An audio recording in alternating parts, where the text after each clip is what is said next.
Say it again, louder. Victor Hale's voice didn't rise, but it didn't need to. It cut clean through the low hum of conversation like a blade through silk, and for a split second, even the clink of crystal glasses seemed to hesitate midair as every eye in the private dining room turned toward the young woman standing beside table 12, her black uniform crisp, her posture steady, her expression unreadable, the kind of stillness that usually belonged to someone invisible, not someone at the center of a room filled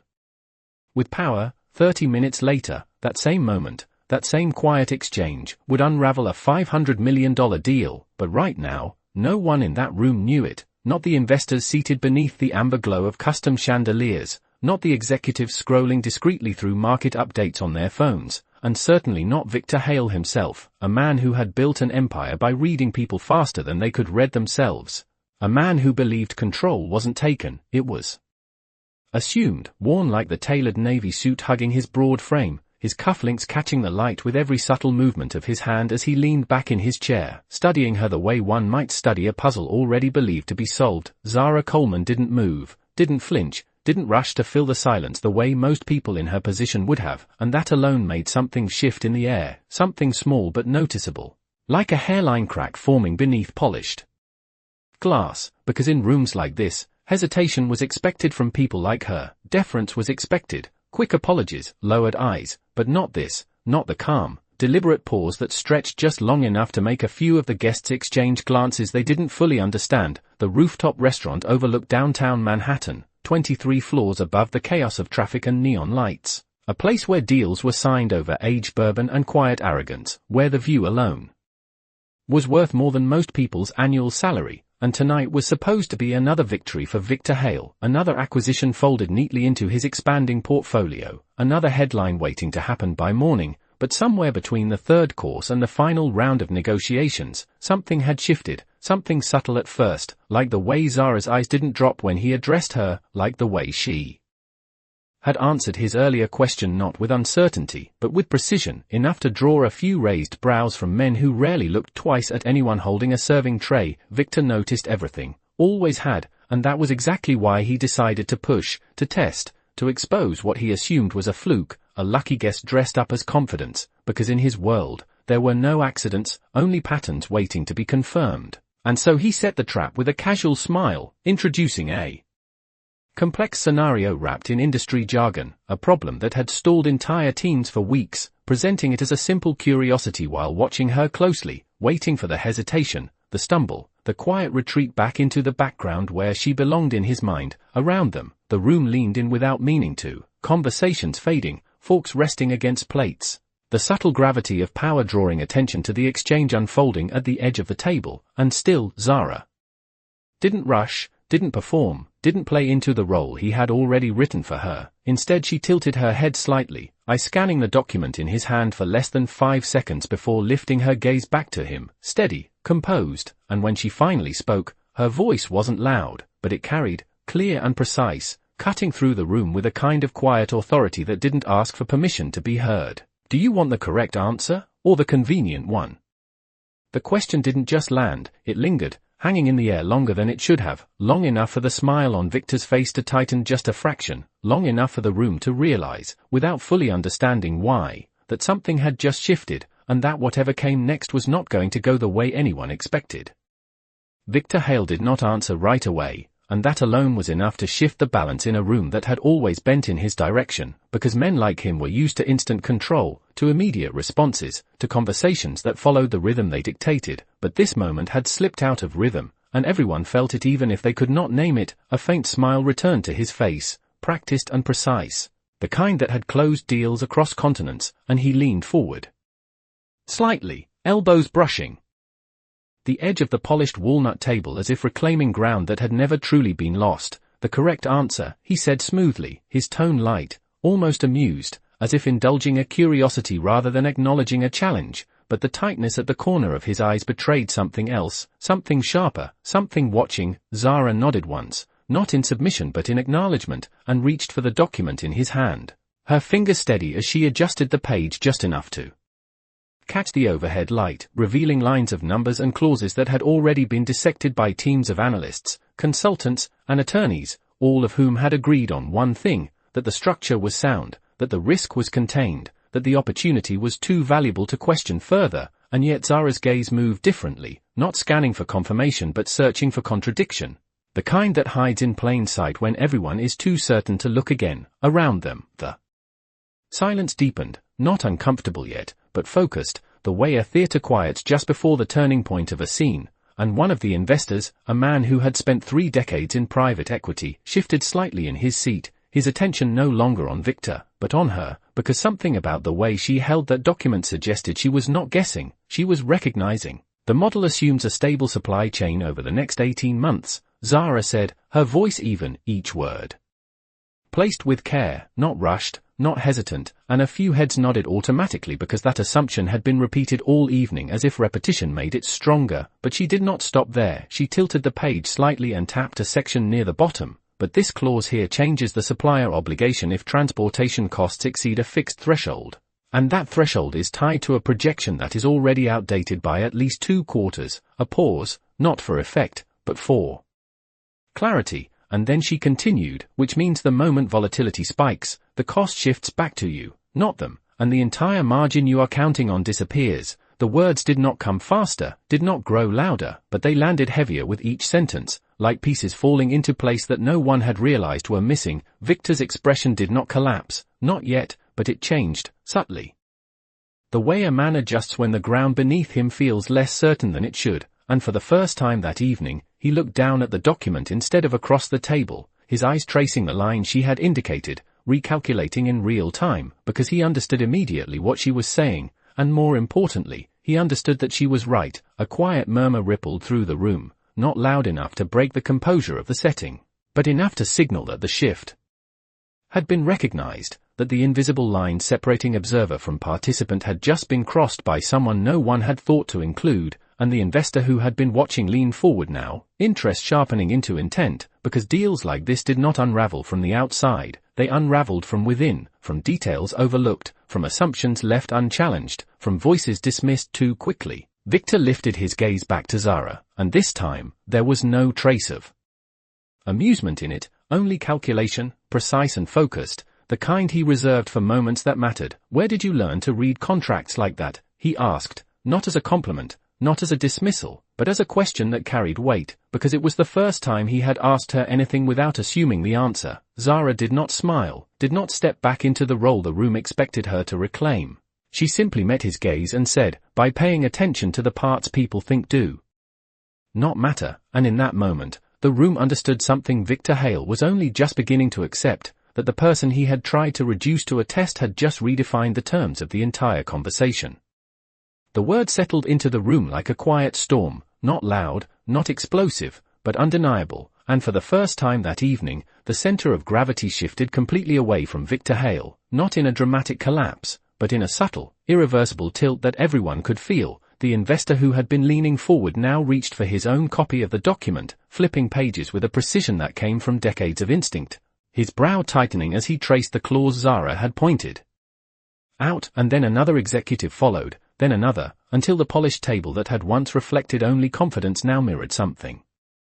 far less certain, something closer to doubt. Victor remained still for a moment longer than necessary, his mind moving faster than his expression allowed, recalculating projections, replaying assumptions, identifying the exact point where confidence had crossed into oversight, and it was not the mistake itself that unsettled him, it was the source of its discovery, because in his world, insight came from experts, from teams, from systems he controlled, not from someone who had entered the room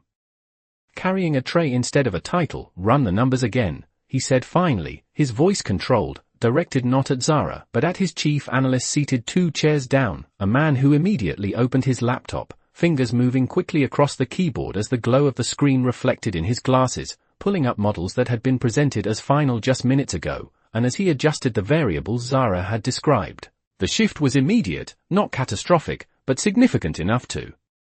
change the tone of the entire deal, margins tightening, risk expanding, certainty dissolving into something far less comfortable. A low murmur spread again, this time less restrained, because numbers did not argue, they revealed, and what they were revealing now was not a minor oversight, but a structural vulnerability that no one had accounted for, not because it was hidden, but because it had been dismissed as unlikely. As insignificant, as something that would not matter, and that was always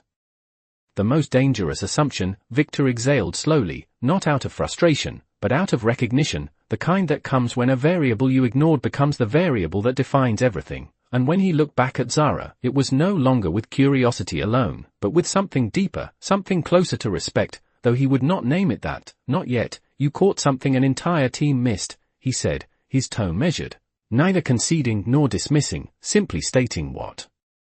could no longer be denied. And for a brief moment, the room waited, expecting her to soften, to step back, to accept the acknowledgement as a boundary. But Zara did not move, did not shrink, did not shift into gratitude the way the room expected her to. Instead, she held her position with the same quiet steadiness, as if this moment was not an exception, but a continuation of something she had always known. They did not miss it. She replied calmly, her voice carrying just enough to cut through the lingering murmurs. They saw it and decided it would not matter. And that sentence landed differently, heavier than the first, because it did not just point to a mistake, it pointed to a pattern, a way of thinking, a hierarchy of attention where certain details were ignored because of who noticed them, or who did not. And that realization moved through the room with a kind of discomfort no one could quite mask. Victor's jaw tightened slightly, not in anger, but in thought, because he understood exactly what she meant, and more importantly, he understood how often it happened. How often decisions were shaped not just by data, but by who presented it, by whose voice carried weight and whose did not. And for the first time that night, the question forming in his mind was not about the deal, not about the numbers, but about her. You are not just paying attention, he said slowly, his eyes fixed on hers. You are trained. And it was not a question, but an observation, one that shifted the narrative again, because now the room was no longer looking at Zara as an anomaly, but as something else entirely, something that did not fit the role they had assigned her. And in that moment, the distance between who she was and who they assumed she was became impossible to ignore. Zara did not answer immediately, and the pause this time felt different, heavier, as if the question itself carried more weight than the room was ready to acknowledge. And for a brief second, the sounds of the city far below seemed louder than anything inside, the distant hum of traffic rising through the glass walls, reminding everyone that beyond this polished room, the world moved without titles, without curated power, without assumptions. She placed the document back on the table with a controlled motion, aligning its edges as if restoring order to something that had just been quietly disrupted. And when she finally spoke, her voice was calm, not defensive, not proud, just certain. I studied finance, she said, simple, direct, but the simplicity only made it land harder, because it did not fit the narrative anyone in that room had built about her. And a few glances were exchanged, subtle but telling, the kind that carried unspoken questions about how, where, why, questions that revealed more about their expectations than her reality. Victor's gaze sharpened, not in disbelief, but in recalibration, because information changed the way he assessed people, and this was new information, inconvenient, unexpected, but undeniable. Where, he asked, his tone steady, but more deliberate now, because he was no longer testing, he was trying to understand. Colombia, she replied, and this time there was no pause after it, no elaboration, no need to justify or explain, just a fact placed into the room like a stone dropped into still water, and the ripple it created was immediate, subtle in sound, but powerful in effect, because Colombia was not a guess, it was not a coincidence, it was a signal, one that contradicted every assumption that had been made about her since she stepped onto the floor carrying a tray. The analyst stopped typing for half a second, just long enough to process what he had heard before continuing, but the rhythm had changed. The confidence in his movement slightly altered, because now the variables were no longer just numbers, they included her, and that made everything less predictable. Victor leaned back again, but this time it was not a display of control, it was a recalibration of position, his mind moving through possibilities, trying to reconcile the image he had constructed with the reality now standing in front of him. And there was something almost imperceptible in his expression, not doubt exactly, but the absence of certainty, which for a man like him was far more significant. And you are working here, he said, not as an accusation, not even as a question, but as a statement that carried confusion beneath its surface, because in his world, trajectories were linear, degrees led to positions, positions led to power, and anything outside that path was either failure or anomaly, and he did not like anomalies. Zara met his gaze without hesitation, her posture unchanged, her presence no longer blending into the background the way it had earlier. Yes, she said, and the word was enough, not dismissive, not explanatory, just complete, because she was not there to justify her path, only to walk it. The investor who had been reviewing the document closed it slowly, his fingers resting on the cover as he looked up at Victor, then at Zara, and something in his expression shifted, not in allegiance, but in awareness, because value had just been redefined in a way that no spreadsheet could capture, and the room felt it, that subtle but undeniable shift where hierarchy begins to blur, where assumptions lose their grip. Victor exhaled quietly, a controlled release of thought, and for the first time that evening, the question forming in his mind was not about control, not about dominance, but about miscalculation, not of numbers, but of people. And as he looked at Zara again, the distance between who he thought she was and who she had proven herself to be had become too wide to ignore, and in that gap, something unfamiliar settled, not discomfort exactly, but recognition, the kind that does not ask for permission, it simply arrives, reshaping everything that comes after. The room did not return to normal after that, not fully, because something fundamental had shifted, something that could not be undone with polite smiles or controlled tones, and even though the conversation resumed, even though glasses were lifted again and voices carefully rebalanced themselves into the rhythm of negotiation, there was an undercurrent now, a quiet awareness threading through every exchange, reminding everyone that the certainty they had arrived with was no longer intact. Victor Hale did not speak for a moment longer than expected, his fingers resting lightly against the table as his gaze drifted briefly toward the skyline beyond the glass, the city stretching out in grids of light and motion, a world he had mastered through precision and control. And yet tonight, control had slipped, not through chaos, but through clarity, through a single voice that had refused to align with expectation. When he turned back, his posture was still composed, still authoritative. But something in it had changed, not weakened, but adjusted, like a man recalibrating his stance after realizing the ground beneath him was not as solid as it seemed. If what you are saying holds, he began, his tone measured, deliberate, no longer performative, then this entire structure needs to be reconsidered, and this time, no one rushed to agree, no one echoed his statement automatically, because authority had shifted just enough to make agreement a choice rather than a reflex. The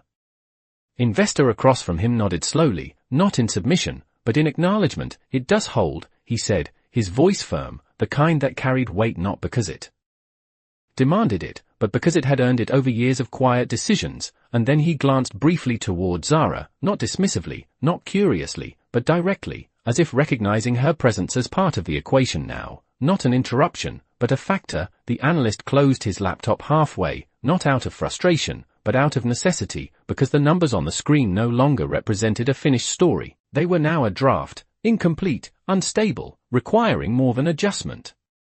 requiring reconsideration. Victor leaned forward again, but this time there was no trace of the earlier challenge in his movement, no attempt to assert dominance through posture, only focus, sharp and controlled. Walk me through it, he said, and the words landed differently than anything he had said before, because they were not a test, not a trap, but an invitation, a request, one that carried with it the quiet admission that he was willing to listen. A few heads turned more fully now, attention shifting openly toward Zara, the subtle pretense of indifference dissolving, replaced by something more honest, more direct, because the room had reached a point where ignoring her was no longer possible without ignoring the truth itself. Zara did not hesitate this time, not because she felt the pressure, but because she had already crossed that threshold, the one where fear gives way to clarity, and she stepped closer to the table, not intruding, not overstepping, but positioning herself where she could be seen without asking for permission, her voice steady as she began to break down the structure piece by piece, not in complicated language meant to impress, but in precise observations meant to reveal, each sentence building on the last, each detail tightening the focus of the room until there was no space left for assumption, only understanding. As she spoke, something subtle but undeniable happened. The room began to follow her lead, not consciously, not dramatically, but naturally, the way people align themselves with clarity when they recognize it. And Victor watched, not interrupting, not redirecting, his attention fixed, absorbing, processing, and in that moment, the roles had shifted completely, not announced, not declared, but real, because the person guiding the room was no longer the one who had entered it with the most power, but the one who had revealed the truth no one else had been willing to see. The explanation did not rush, and that was exactly why it worked, because Zara was not trying to impress anyone in the room, she was not performing for approval or recognition, she was simply laying out the truth step by step, and with every sentence the illusion of certainty that had filled the room earlier began to dissolve, replaced by something far more uncomfortable, something grounded and real. She pointed to the timeline embedded in the agreement, explaining how the projections had been built on data that no longer reflected current shipping trends, how inflation adjustments had been smoothed out to make the model appear stable, how the fallback clauses, the ones buried beneath layers of technical language, quietly shifted responsibility at the exact moment risk became most likely, and as she spoke, the faces around the table changed, not dramatically, but noticeably, brows tightening, eyes narrowing, minds recalculating. Victor Hale listened without interruption, his usual instinct to steer the conversation held in check, not because he had lost control, but because he understood that control in this moment meant something different. It meant allowing the truth to fully surface before responding, and that required a discipline he did not often need to exercise. One of the senior partners cleared his throat, a subtle attempt to re-enter the conversation. "Are you suggesting the entire deal is flawed?" he asked, his tone careful, measured, but carrying the weight of someone whose reputation was tied to the outcome. And Zara did not hesitate, not because she lacked caution, but because she had already measured the consequence of speaking and chosen clarity over comfort. "I am saying the deal works exactly as written," she replied, her voice calm, steady, "but not the way you think it does," and that distinction settled into the room like a quiet verdict, because it was not an attack, it was not an accusation. It was a correction, precise and undeniable. The analyst reopened his laptop fully now, adjusting more variables, running new scenarios, his fingers moving faster, less confident than before, because now he was not confirming assumptions, he was testing them, and the results were consistent, each recalculation aligning with what Zara had described, reinforcing the same conclusion from different angles, and the repetition made it harder to ignore. Victor leaned back slightly, his eyes no longer scanning for weaknesses in her argument, but following the structure of it, recognizing the discipline behind it, the training, the experience, because this was not instinct alone, it was knowledge applied with precision, and that realization carried its own weight. "Why did no one flag this?" he asked quietly, not directing the question at Zara this time, but at his own team, and the silence that followed was more telling than any answer, because in that silence lived every moment someone had noticed a detail and chosen not to elevate it, every instance where confidence had overridden caution, every time hierarchy had determined whose voice mattered and whose did not. Zara watched the exchange without satisfaction, without triumph, her expression unchanged, because this was never about proving someone wrong, it was about revealing something that had been overlooked, something that existed whether acknowledged or not. One of the investors closed his folder completely now, the soft sound echoing more than it should have in the quiet room. "We need to pause this," he said, his tone firm, decisive, and that sentence carried more impact than any raised voice could have, because it shifted the timeline, it altered the outcome, it turned what had been a near certainty into a question mark. Victor did not argue, did not push back, did not attempt to salvage the momentum through force of personality, and that, more than anything else, signaled the shift that had taken place. Because a man who built his empire on control had just chosen to stop, to reassess, to listen, and as he looked at Zara again, there was no trace of dismissal left, only focus, sharp and deliberate, as if he was seeing her for the first time, not as part of the background, but as the person who had just changed the direction of everything in that room. The decision to pause the deal did not echo loudly, but its impact spread through the room with a quiet finality that no one could ignore, because in spaces like this, momentum was everything, and once it stopped, once the forward motion fractured, it was almost impossible to restore it to its original force. Glasses were set down more carefully now, conversations did not resume with the same confidence, and the energy that had once filled the room with certainty shifted into something more measured, more cautious, as if everyone present had just been reminded that even the most polished deals could unravel under the weight of a single overlooked truth. Victor Hale remained seated, his posture composed, but his attention no longer divided between the room and the outcome. It was focused entirely on the moment itself, on the shift that had just taken place, and more specifically, on the person who had caused it without raising her voice, without demanding recognition, without stepping outside the quiet discipline that had defined her from the beginning. Zara Coleman stepped back slightly from the table, not retreating, not reclaiming invisibility, but allowing space for the room to process what had just happened, her hands resting calmly at her sides, her expression unchanged, as if the outcome had never been the point, only the accuracy of what she had seen. One of the junior executives adjusted his tie, a subtle gesture that revealed more than he intended. Because it was not discomfort with the deal that unsettled him, it was the realization that someone he had not even considered had just influenced a decision worth hundreds of millions of dollars, and that kind of realization did not sit easily in a room built on hierarchy. Victor finally stood, not abruptly, not dramatically, but with the controlled movement of someone who understood that every action was now being observed in a different light, and as he did, the room instinctively shifted with him, attention aligning once again. But this time not out of habit, out of awareness, because the dynamic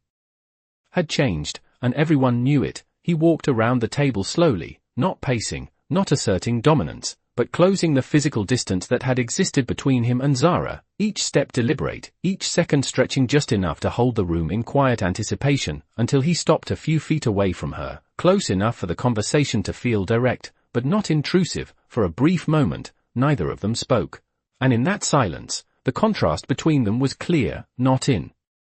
status, not in appearance, but in perception, in the way each had been seen at the beginning of the night versus now, and it was that contrast that gave the moment its weight. Victor's voice, when it came, was lower than before, not diminished, but more precise, stripped of the performative edge that had defined it earlier. "You changed the outcome of this deal," he said, not as a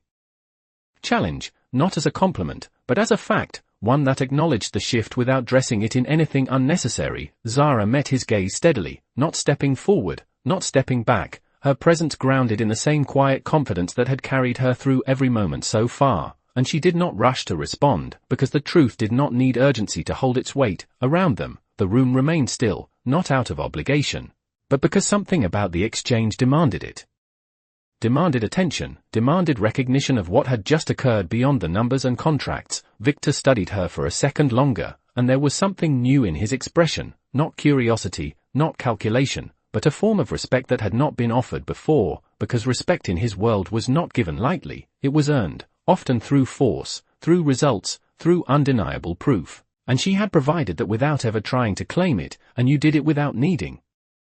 the room to believe you first, he added quietly, and that statement carried more weight than anything else he had said that night, because it acknowledged not just her intelligence, but her independence from validation, something few in that room could claim. Zara's response, when it came, was simple, almost understated, but it landed with the same clarity that had defined everything she had said so far: the truth does not wait for permission. And in that moment, the room understood that. What had shifted was not just a deal, not just a decision, but a perspective, a reminder that power, real power, did not always arrive with a title or a seat at the table. Sometimes it stood quietly at the edge of the room, waiting for the moment when it no longer needed to be ignored. No one spoke immediately after that, and the silence that followed did not feel empty. It felt earned, like the kind of quiet that settles after something undeniable has been said, something that does not need to be repeated to be understood. And for a moment, the room existed without its usual hierarchy, without the invisible lines that separated authority from assumption, because those lines had just been blurred in a way no one could easily redraw. Victor Hale held her gaze a second longer before nodding once, not a gesture of concession, not even agreement, but acknowledgement, the kind that carried weight because it was not offered lightly. And then he stepped back, creating space again, but this time the space felt different, not like distance, but like respect. Across the table, the investor who had called for the pause adjusted his seat, his posture more open now, his attention no longer divided. "We will need to revisit the entire framework," he said, his voice steady, decisive, and no one challenged him, not because they could not, but because there was nothing left to challenge. The foundation had shifted too clearly to ignore. One by one, folders closed, not in frustration, but in acceptance, as if the room itself had collectively agreed that moving forward without rethinking everything would no longer be strategy, it would be negligence. Zara turned slightly, ready to step away, to return to the role she had carried all evening, but something stopped her, not physically, but perceptually, because as she moved, the eyes that followed her were not dismissive, not indifferent, they were aware. An awareness, once established, does not easily disappear. Victor watched that shift, the way attention tracked her movement, the way the room adjusted around her presence, and for the first time, he saw not just what she had done, but what she represented, a variable he had not accounted for, not because it was hidden, but because it had never been given the space to be seen. "Zara," he said, and this time he used her name. without hesitation, without distance, and that alone carried its own quiet significance, because names are not just identifiers, they are acknowledgments of presence, of individuality, of someone no longer reduced to a role. She paused, turning back slightly, her expression unchanged, but her attention now fully directed toward him, not as a subordinate, not as an outsider, but as someone engaged in the same conversation on equal ground. Victor took a breath, not out of uncertainty, but out of precision, because he understood that what he said next would define more than just the moment, it would define how he chose to respond to it. If you had not spoken, he began, his voice controlled, measured, we would have moved forward with a flaw that would have cost us far more than money, and the room felt that statement settle, because it reframed everything, it shifted the narrative from interruption to intervention, from inconvenience to necessity. Zara did not respond immediately, not because she did not have an answer, but because she did not need to rush to fill the space, and when she did speak, her voice carried the same calm certainty that had guided her from the beginning. You would have found it eventually, she said, not dismissing her own role, but placing it in context, because the truth does not depend on timing to exist, only on recognition. Victor's gaze held hers, and there was something unguarded in it now, not weakness, but clarity, the kind that comes when perception shifts faster than expectation, and for a brief second, the roles that had defined the evening felt almost irrelevant, because what mattered was not where they had started, but where they now stood. Around them, the room remained quiet, not waiting for direction, but observing, because something more than a deal had just been rewritten. Something less tangible but far more lasting, a recalibration of how value is seen, how voices are weighed, how presence is acknowledged. And as Zara turned again to leave, the space she walked through no longer belonged to the version of her that had entered it, it belonged to the version that had just changed everything without ever needing to raise her voice. The door to the private dining room closed softly behind Zara Coleman, and for a moment, the sound lingered longer than it should have, not because it was loud, but because of what it marked, the quiet exit of the one person who had entered unnoticed and left undeniable. And inside the room, no one moved immediately, as if the space itself needed time to adjust to her absence. Victor Hale remained standing where he was, his gaze fixed on the spot where she had been just seconds ago, not out of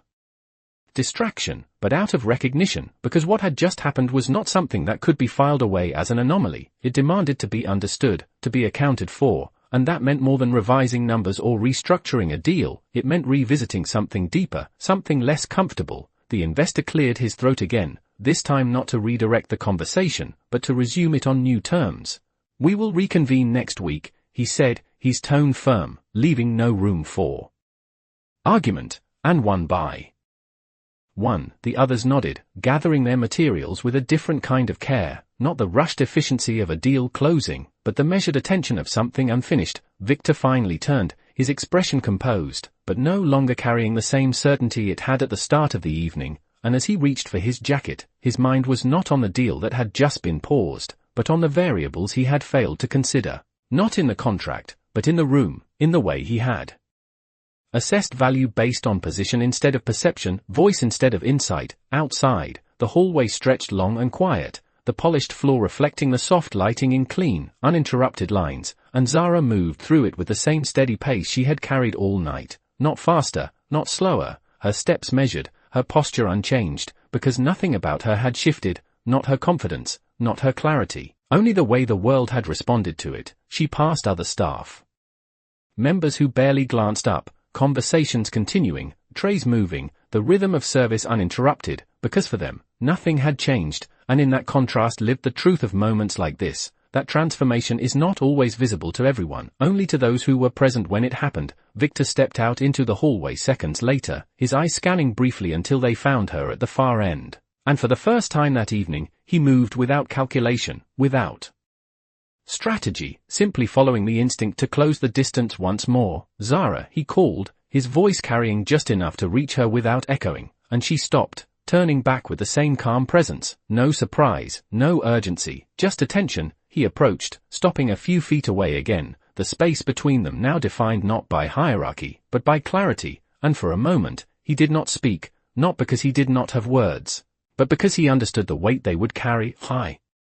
was wrong, he said finally, and the sentence was simple, almost understated, but in a world where power often replaced accountability, it carried more force than any defense could have, and he did not follow it with justification, did not soften it with explanation. he let it stand on its own. Zara held his gaze, not accepting it as a victory, not rejecting it as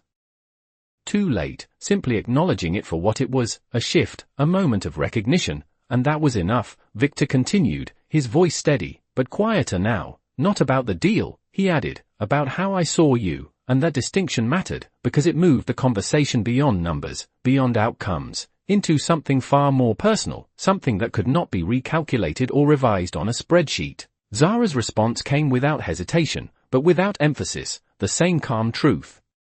that had guided her from the beginning. You saw what you expected to see, she said, and the words did not accuse, did not confront, they simply revealed, because expectation, when left unchallenged, becomes limitation. Victor exhaled slowly, not in defeat, but in understanding, the kind that arrives quietly and stays, reshaping the way decisions are made long after the moment has passed. And as he nodded once, a small, deliberate gesture, it was clear that something in him had shifted.